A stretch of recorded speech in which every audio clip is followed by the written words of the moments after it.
For today's video ay magluluto tayo ng binignit or bilo-bilo. So, ito na yung ingredients natin. Luto ko na yung sago kanina. So, ito, sago na maliliit. Same lang naman to sila. Yuca pearl, pero ito yung malalaki siya. So, luto na yan. Napakuluan ko na yan kanina. And meron tayong coconut milk. So, dalawa yung gagamitin natin kasi konti lang naman yung lulutuin ko kasi baka ako lang naman yung kakain. So, hindi maubos. Gabi or taro. Tsaka kamuti at meron na akong saging. So, hihiwain lang natin itong ating mga ibang ingredients. So, magsimula tayo dito sa saging. So, mas gusto ko yung hiwa na katamtaman lang yung laki. Ayoko ng sobrang laki kasi parang nakakaumay kasi yun pag yung sobrang malalaki yung slice ng mga kamuti tsaka saging. Tsaka itong gabi. So, yun, tapos na nga tayo dito sa saging at ito naman yung sinaslice ko, yung kamote. Pero iba talaga yung kamote na nandito na nabibili kaysa yung kamote sa Pilipinas na masarap kasi yung sa Pilipinas na kamote natin, di ba? Malabo, parang malabo ba tawag doon? Dito kasi parang ano siya, parang kalabasa na hindi siya kalabasa parang papaya. Parang ganun, basta wala siyang, hindi siya malabo. Labo tawag doon. Sa Tagalog, hindi ko alam anong tawag doon. So anyway, tapos na nga tayo naghiwa nitong ating kamuti, saging at saka gabi at itong ating sago o tapioca pearl. So ito naman yung dalawang latang gata. So ngayon naman ay mag-start na tayong magluto. Inuna ko muna itong isang lata ng gata. Tapos dinagdagan ko na rin siya ng tubig, tsaka maraming tubig. Madaming tubig yung nilagay ko kasi lulutuin pa natin yung ating kamote, tsaka yung saging, at tsaka yung gabi. Kasi medyo matagal kasi maluto yon yung mga yon. So, kailangan natin ng madaming tubig. So, ayan, dagdag lang tayo ng tubig at haluin lang natin. At pagkatapos niyan ay, pag kumulo na, ayan, nakita nyo kumukulo na siya. So, haluin lang natin ulit.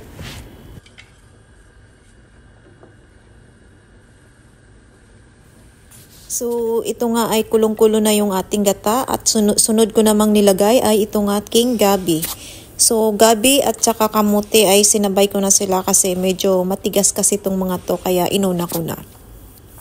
So, yung saging is hindi ko muna nilagay kasi medyo mabilis kasi maluto yung saging. So, ayokong yung malata yung saging kasi gusto ko yung may nangunguya pa rin ako pagka kinain ko.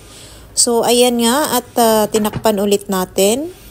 So, pakukuluan ulit natin yan at ito nga ay kumulo ulit. Tapos, so at this time, dapat continuous na tayo sa paghalo-halo kasi nga, pag tinakpan natin is nag-o-overflowing na yung kanyang gata. So, ngayon naman ay ilalagay ko na yung saging. Dinamihan ko talaga yung saging kasi mas gusto ko yung saging kaysa dun sa kamote at saka sa gabi.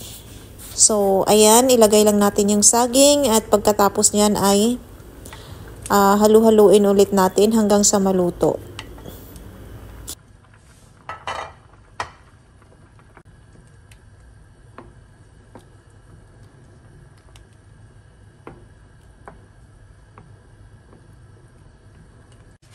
Ayan, at saka at this time ay nilagay ko na yung aking pangalawang lata ng gata. So, hindi ko na siya dinagdagan ng tubig kasi okay na yung tubig sa akin. At pagkatapos niyan ay halu-haluin ulit natin. So, dapat continuous na tayo sa paghalo nito. At nilagay ko na yung sugar. So, yung sugar is depende sa inyo yan. Depende sa panlasa nyo yan. Kung gusto nyo ng matamis, so damihan nyo na lang ng sugar. So, sa akin, konti lang yung sugar na nilagay ko kasi ayoko ng masyadong matamis kasi mas nakakaumay kasi yung sobrang tamis. So, ayun lang. Pakuluin lang natin ulit hanggang sa maluto yung ating banana at saka yung iba pang ingredients. So, ayan. At check na natin.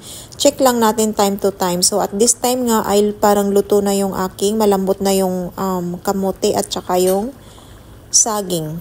So, luto na yan. Nilagay ko na yung tapioca pearl. So, last ko na nilagay yung tapioca pearl or sago kasi nga luto na yan. Napakuluan ko na yan. So, last ko na silang nilagay. Pakuluin ulit natin ng mga 2 minutes. At ayan nga, at medyo malapot na yung ating binignit. So, luto na yan. So, ready na yan is-serve.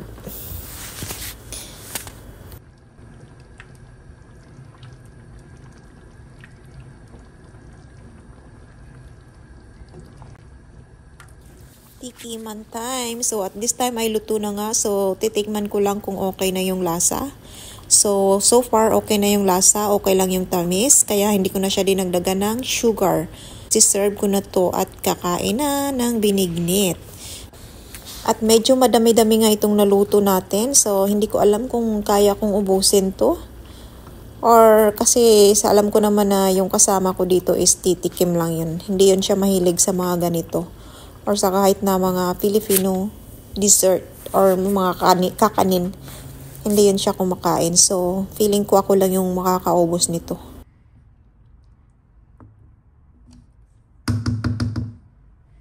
Sinerve ko na at titikman na namin ang aking binignit. So, ayun lang guys. So, kayo, ano pang hinintay nyo? Magbinignit na din kayo.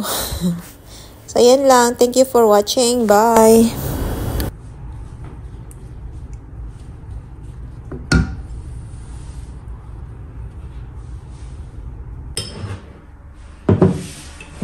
You like it or no? Hmm? You like it or not? Yeah, I like it. Sure? Huh? Be honest. Yeah, I like it.